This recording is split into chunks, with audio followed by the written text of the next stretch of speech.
KBC में करोड़पति पति।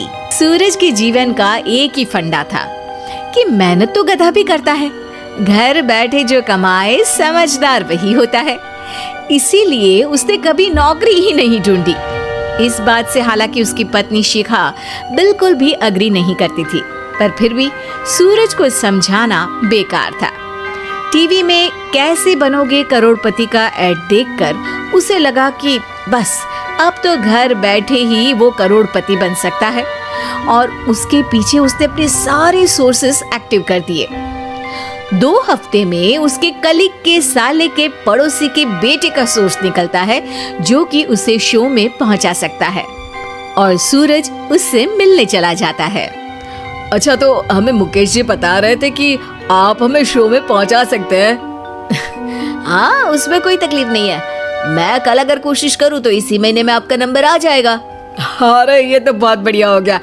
अच्छा, वो सिलेबस और क्वेश्चन पेपर का कोई जुगाड़ है क्या? उसका तो कोई जुगाड़ नहीं है। तो वो वाकई में कुछ भी पूछ सकते हैं? हाँ, वो तो बच्चन जी पर है, जो पढ़ते हैं वो पूछ लेते हैं। पहली कोशिश फेल होने पर अब सूरज के सामने एक बहुत बड़ा सवाल था कि आखिर जवाब कहाँ से लाए।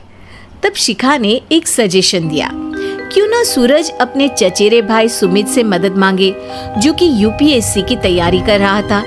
हालांकि इतनी मेहनत करना सूरज को समझ में नहीं आता था, पर कोई और रास्ता ना मिलने पर वो आखिर सुमित से बात करता है। अरे सुमित, हमारा कैसे बनोगे करोड़पति के लिए सिलेक्शन होने वाला है, तुम हमें थोड़े चिट बनाने में मदद करोगे क्या? अरे भैया, चिट बनाए तो सालों हो गए, उसमें हमारा एक्सपर्टीज नहीं है, बल्कि आप बोलो तो हम आपकी पढ़ने में जरूर मदद कर सकते हैं। हट, कैसी अनाप शराब बातें कर रहा है तू।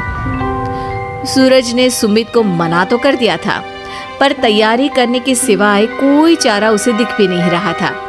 खासकर जब 12 के पेपर लीक करने के एक्सपर्ट शुक्ला जो भी हाथ जोड़ लेते हैं। आखिर सूरज को सुमित के पास जाना ही पड़ा, और उसने सुमित और शिखा से वादा किया कि वो बहुत मेहनत करेगा।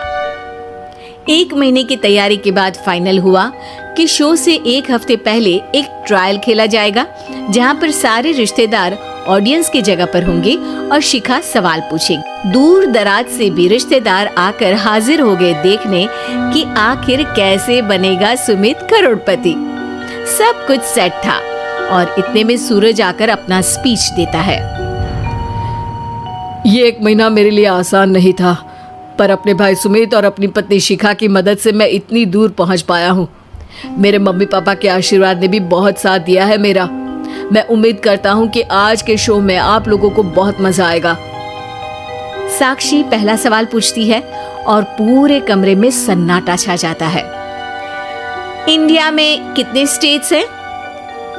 3, सॉलिड, लिक्विड और गैस। अरे रुकिए, तो ऑप्शंस तो देने दीजिए। इतने में 5वीं कक्षा का चिंटू बोल उठता है। अरे क्या मामा, आप तो पहले सवाल पर ही आउट हो गए। अरे बेटा, पहला सवाल तो ट्रायल होता है ना। अरे तुम अब देखना। देखने जैसी बात तो थी ही। सूरज को इतना शांत किसी ने नहीं देखा था। कभी कभी तो लगता था मानो सूरज आंख खोलकर ही सो गया हो। मामा जल्दी करो प्लीज, कल सुबह पनवेल भी तो निकलना है। अरे हट, कंसंट्रेट करने दे मुझे। 3 सवाल में 3 लाइफलाइन खत्म हो चुकी थी, और अब चौथे सवाल पर भी सूरज का मौन नहीं टूटा। पर सूरज अभी भी हार मानने को तैयार नहीं था। उधर हर कोई सूरज को छोड़ सुमित को देख रहे थे। आखिर सुमित ने ही तो पढ़ाया था सूरज को। गजब बेइज्जती है यार। अरे बेटा, तो बाप का, दादा का, भाई का, सबका नाम बुड़वाएगा। अरे 3 लाइफलाइन ले ली तो भी तेरा कुछ नहीं होना है। अरे कोई इतनी बात करता है क्या शो पर? अरे बेटा, शो पर तेरे जैसे भी तो नहीं आते ना। सूरज की ये जंग आखिर 1 घंटे बाद 5वें सवाल पर खत्म हो गई, जब उसने इंडिया के नेशनल बर्ड का नाम कहा, कौवा। अरे बेटा, मजा तो बहुत आया, बस थोड़ा टाइम पर खत्म होता तो आनंद भी आ जाता। ताने बारिश के बूंदों की तरह बरस रहे थे और सूरज को भी समझ आ रहा था कि ये करोड़पति बनना शायद उसके बस के बाहर की बात है। पर वो आखिर ये बात मान कैसे लेता? वो सख्त लौंडा जो ठहरा, उसने सोचा कि बेइज्जती तो हो ही चुकी है, पर अगर मैं हार नहीं मानूं तो शायद कुछ हो सकता है। शिखा, तुम देखना, असली शो में आग लगा दूंगा, आग, करोड़पति बनूंगा मैं। हाँ, सब्जियां खत्म हो गई है घर पे, ले आओ। पहले पति बन जाओ, फिर करोड़पति बनना। अरे गजब बेइज्जती है यार। बेटा, अभी तो घर पर ही हुई है, 1 हफ्ते में तो तुम देश के सामने करवा कर आओगे। वैसे जब टीवी पर जाओ ना तो बस अपने मम्मी का ही नाम लेना, ठीक है? कोई पूछे तो बोलना कि पापा नहीं है मेरे। अरे पढ़ाई की, पेपर निकलवाए, इतने सारे लोगों को खाना खिलवाया, क्या फर्क पड़ा? इसीलिए मैं कहता हूँ कि मेहनत तो गधा भी करता है, घर बैठे जो कमाए वही सिकंदर।